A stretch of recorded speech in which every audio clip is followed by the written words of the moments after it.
Every year when the frosty grip of November takes hold in the US, Jose would pack up his life's essentials, toss them in a suitcase, and jet off to the Philippines. He's what they call a balikbayan, a Filipino expat returning to the motherland for a holiday recharge. Think of it as a yearly pilgrimage, but with less incense and more karaoke nights. His destination? Manila, where family reunions come with enough food to feed a small army and enjoy warm Christmas traditions. Balikbayans like Jose are permitted a year's stay without a visa. But Jose, a 70-year-old with a spring in his step, sticks to a chill 3-month vibe. His condo, a snug little fortress against winter's icy claws. This year, though, not quite the dreamy homecoming. The trouble kicked off when he landed, strolled into the arrivals hall, and found out his SIM card, his lifeline, was dead. Deactivated. Poof! Gone like yesterday's palabo. Turns out, keeping a number alive requires some action. He was told that he has to buy a new SIM and get a new cell phone number. Taken aback, Jose said he still had a GCash balance of 4,000 pesos in his old cell phone number. So he begged them to transfer this to the new SIM account. But it turns out that the Globe Airport staff can only sell SIM cards. They don't do transfers of GCash balances. To get him out of their hair, they strongly assured Jose that the Globe branches outside the airport were experts in this procedure. Off to Alabang he went, chasing down a solution in the Globe branch there. After waiting in line, the Globe lady hit him with a technical 1-2. Download the app, verify the new SIM, and boom, you're back in business. Theoretically. But tech has a wicked sense of humor. The app wanted an ID selfie. And let's just say Jose's 9-year-old passport photo wasn't winning any matches. Time had changed him. He had gotten older, obviously. Alas, the app did not care. Give it another shot, the Globe lady told him. These things take time po. Wait 7 days po while we elevate this po. So began his 2-month odyssey. Week after week, he followed up with emails and phone calls like an Energizer rabbit. Every time he thought he'd finished filing his application, he'd find himself back at square one, explaining the whole sad story to yet another polite but clueless representative. They all said they would elevate it.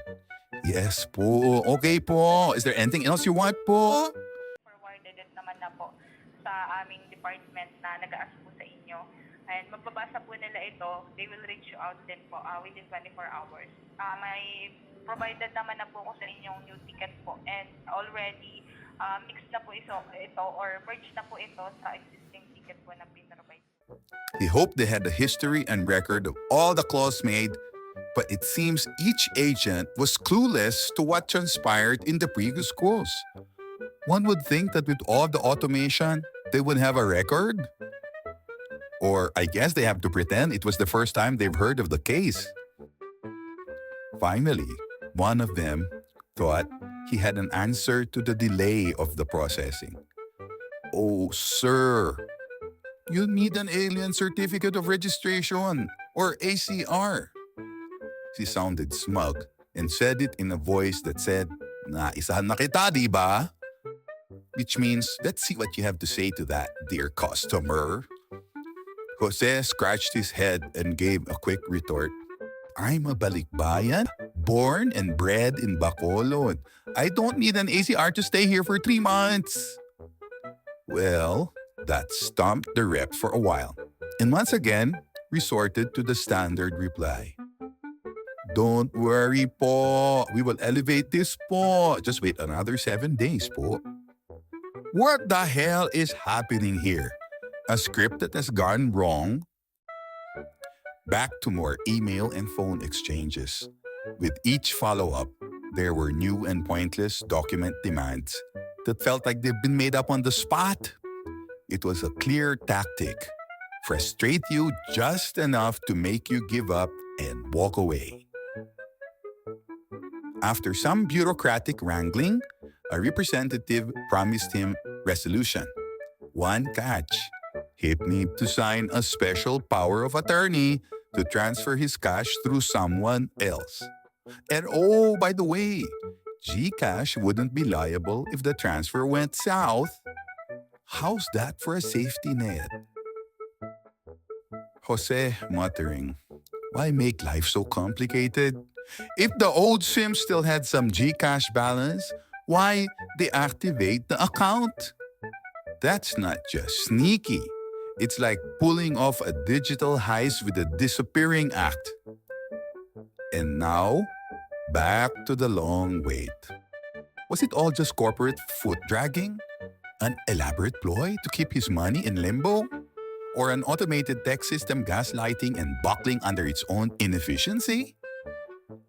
In the end, he tried his luck once again and returned to the GCash headquarters in Bonifacio, Global City. The office looked like something out of a spy movie, barely marked, no access to the main offices, and tucked away near an elevator lobby, cluttered with a sack of plastic garbage in the corner. Jose insisted on speaking to someone, refusing to leave without answers. To appease Jose, they finally went through with the workaround, transferred the funds to a third-party GCash account. He needed to submit a photo of himself holding his passport, along with the photo of the other person holding their driver's license and providing their phone number. 24 hours later, the issue was finally resolved. No special power of attorney required, just sheer persistence and a dash of creative problem solving.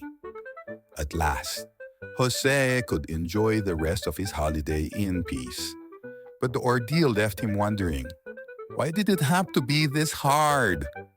For Jose, it was a victory, albeit a hard-won one. A lesson for every GCash user. Persistence pays off even when the system doesn't. Hook clicks refresh one more time, searching for that silver line. A glimmer shows, but dreams are dashed. Funds are lost or still rehashed. GCash waits in vain, spinning circles still remain. Funds are stuck, the app's to blame. Oh, the GCash blues again. Who's on endless screens, patience wearing thin.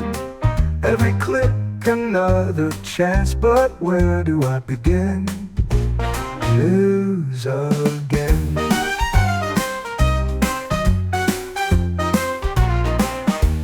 Cruise on endless screens, patience wearing thin.